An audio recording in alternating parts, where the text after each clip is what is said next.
In this lesson, we'll take a look at the Mental Images Bump Flakes node.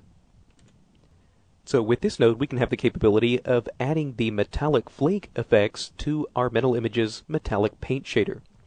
So you'll notice that one of the differences that we do have with this metallic paint is the fact that we don't by default have any sort of a flaking effect, which we do have in the car paint phenomena shader.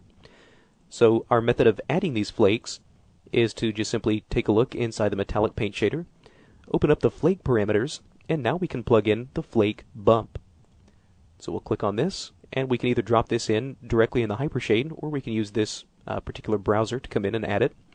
So this will be found inside the Textures pull-down menu, inside MI Bump Flakes. There we go.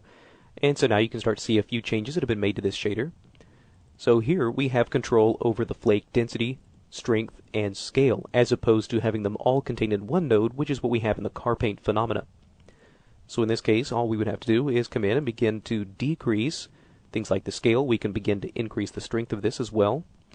Now you may start to notice a situation where once you start to make a few minor adjustments to this, that we actually are not seeing any changes to the shader itself. So if that ever happens, what we might have to do is simply come in and just force this shader to update. And this could maybe either be done by just zooming out and then zooming back in, which will force this hypershade swatch to update itself, and now we can see the result. So might just take a few little minor adjustments here. Again, increase the scale, maybe start to increase the strength a little bit. Again, we don't see any kind of change immediately, so we might just need to zoom out and then zoom back in, and now that'll force this swatch to update. So really, as far as connecting things into this metallic paint, we're not necessarily limited to using the flake bump as a way of calculating these metallic flakes. We can actually connect in any shader that we want.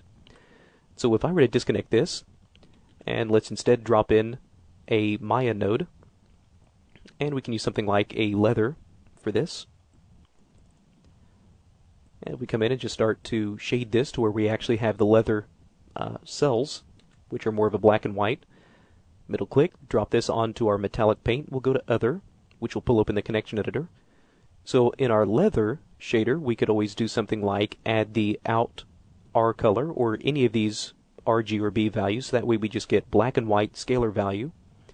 And we could connect this into the metallic paint's flake bump. There we go.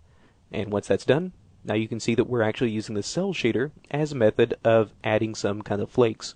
So just because that's what this node was designed to do, doesn't necessarily mean that that's the only node that we can use in order to create these flake effects. So that's a look at the Mental Images Bump Flakes node.